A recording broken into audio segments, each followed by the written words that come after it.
ত্রয়োদশ জাতীয় সংসদ নির্বাচনের বাকি আছে আর মাত্র কয়েকদিন। শেষ মুহূর্তে আমরা বিভিন্ন দলের যে প্রার্থীরা রয়েছেন বিভিন্ন আসনের তারা ব্যস্ত সময় পার করছেন, বিশেষ করে তাদের যে প্রচারণায় সেই ব্যস্ত সময় পার করছেন, আমরা সেটাই কিন্তু দেখতে পাচ্ছি। এই মুহূর্তে আমরা রয়েছি ঢাকা 14 আসনে। এই আসনে বেশ কয়েকজন লড়ছেন। বিএনপি থেকে সানজিদা ইসলাম তুলি রয়েছেন এখানে, এবং জামায়াতের পক্ষ থেকে ব্যারিস্টার আরমান এখানে লড়ছেন, এবং স্বতন্ত্র প্রার্থী হিসেবে একজন রয়েছেন আবু বকর সিদ্দিক সাজু, তিনি ফুটবল প্রতীক নিয়ে লড়ছেন।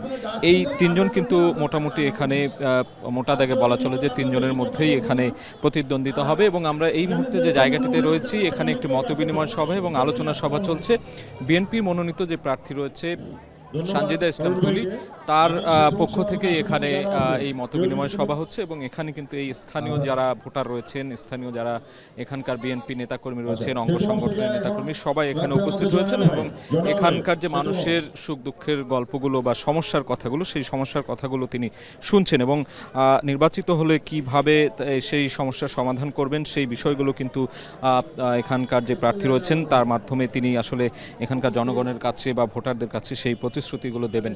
আমরা এই মুহূর্তে দেখছি যে এখানকার যে স্থানীয় নেতাকর্মী রয়েছেন, স্থানীয় মানুষ রয়েছেন, তারা তাদের এখানকার অসুবিধার কথা বা চাওয়া পাওয়ার কথাগুলো তুলে ধরছেন।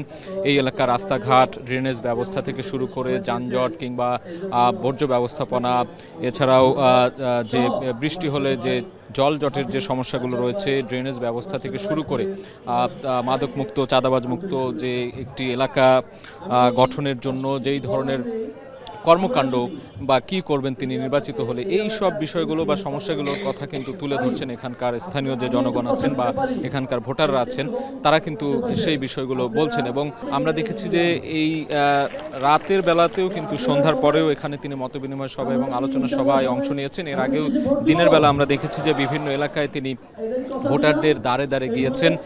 বিভিন্ন এলাকায় কিন্তু অন্যান্য প্রার্থীরাও আমরা দেখেছি যে এলাকায় এলাকায় চষে বেড়াচ্ছেন একেবারে শেষ মুহূর্তে। আর মাত্র কয়েকদিন আছে প্রচারণার, সেই শেষ মুহূর্তে তারা ব্যস্ত সময় পার করছেন, ভোটারদের দুয়ারে দুয়ারে যাচ্ছেন, তাদেরকে বিভিন্ন ধরনের প্রতিশ্রুতি দিচ্ছেন, অঙ্গীকার দিচ্ছেন, তাদের সমস্যা সমাধানে যে কাজ করবেন সেই কাজ করার প্রতিশ্রুতিগুলো দিচ্ছেন এবং ভোট প্রার্থনা করছেন। কিভাবে প্রার্থীরা দুয়ারে দুয়ারে যাচ্ছেন ভোটারদের, এবং ভোটারদের যে চাহিদা, ভোটারদের যে চাওয়া পাওয়া, সেই চাওয়া পাওয়ার কথাগুলো তারা শুনছেন এবং তাদের সমাধান দেওয়ার যে প্রতিশ্রুতি সেগুলো দিচ্ছেন। আগামী 12 ফেব্রুয়ারি যে নির্বাচন, সেই নির্বাচনকে কেন্দ্র করে একটা উৎসব মুখর আমেজ আমরা দেখতে পাচ্ছি। প্রত্যেকটি আসনে আমরা দেখেছি স্বতঃস্ফূর্ত অংশগ্রহণ, প্রার্থীরা যাচ্ছেন, মিছিল করছেন, মিটিং করছেন, আলোচনা সভা করছেন, উঠান বৈঠক করছেন, এবং বিভিন্ন পেশাজীবী সম্প্রদায় যারা রয়েছেন, পেশাজীবী সমাজ, তাদের যে প্রতিনিধিরা রয়েছেন তাদের সাথে কথা বলছেন, এবং বিভিন্ন সাধারণ মানুষ যারা রয়েছেন, সাধারণ মানুষের কাছে যাচ্ছেন, সাধারণ মানুষদের কাছে গিয়ে কিন্তু তারা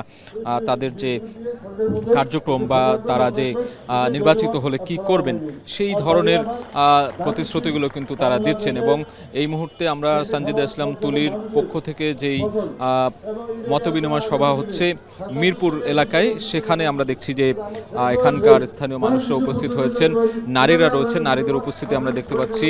এখানকার বিভিন্ন বয়সী ভোটার রয়েছেন, তরুণরা রয়েছেন। এখানে আমি আবারও একটি জিনিস জানিয়ে রাখতে চাই যে সানজিদা ইসলাম তুলি রয়েছেন বিএনপির পক্ষ থেকে, ধানের শীষের পক্ষে তিনি প্রতিদ্বন্দ্বিতা করছেন, এবং তার প্রতিদ্বন্দ্বী হিসেবে এখানে একজন স্বতন্ত্র প্রার্থী রয়েছেন ফুটবল মার্কা নিয়ে, এবং জামায়াতের প্রার্থী রয়েছেন একজন ব্যারিস্টার আরমান, তিনি দাঁড়িপাল্লা নিয়ে লড়ছেন, এবং ফুটবল প্রতীক নিয়ে লড়ছেন আবু বকর সিদ্দিক সাজু। এই তিনজনের মধ্যে মূলত মূল প্রতিদ্বন্দ্বিতা হবে আগামী 12 ফেব্রুয়ারি যে ত্রয়োদশ সংসদ নির্বাচন, সেই নির্বাচনে ভোটাররা মুখিয়ে আছেন ভোট দেওয়ার জন্য, সাধারণ মানুষ ভোট কেন্দ্রে যাবেন। আমরা সেই উৎসব মুখর আয়োজন দেখছি মানুষের মধ্যে, মানুষ অধীর আগ্রহ অপেক্ষা করছেন তাদের নিজের ভোটাধিকার প্রয়োগ করার জন্য, একটি অপেক্ষা। সেই অপেক্ষার পালা শেষ হবে আর মাত্র কয়েকদিন পর, এবং তার আগে যে কয়েকদিন সময় আছে প্রার্থীরা আমরা দেখছি যে তাদের একেবারে ব্যস্ততম সময় পার করছেন, দিন রাত এক করে ভোটারদের দ্বারে দ্বারে যাচ্ছেন, ভোট চাইছেন, দোয়া প্রার্থনা করছেন, এবং বিভিন্ন প্রতিশ্রুতি দিচ্ছেন বিভিন্ন সমস্যা সমাধানের। আমরা এই এলাকার মানুষের অনেক ধরনের সমস্যার কথা শুনছি, মাদক, সন্ত্রাস, চাঁদাবাজি, জল জট কিংবা যানজট কিংবা বর্জ্য ব্যবস্থাপনা, অব্যবস্থাপনা, সব কিছু মিলিয়েই আগামীতে যারা নির্বাচিত হবেন এখানকার মানুষের চাওয়া পাওয়া এবং প্রত্যাশা, তারা সেই সমস্যাগুলো সমাধান করবেন অগ্রাধিকার ভিত্তিতে। তো এই ছিল ঢাকা 14 আসন থেকে আমার কাছে থাকা নির্বাচনী প্রচারণার সবশেষ খবর।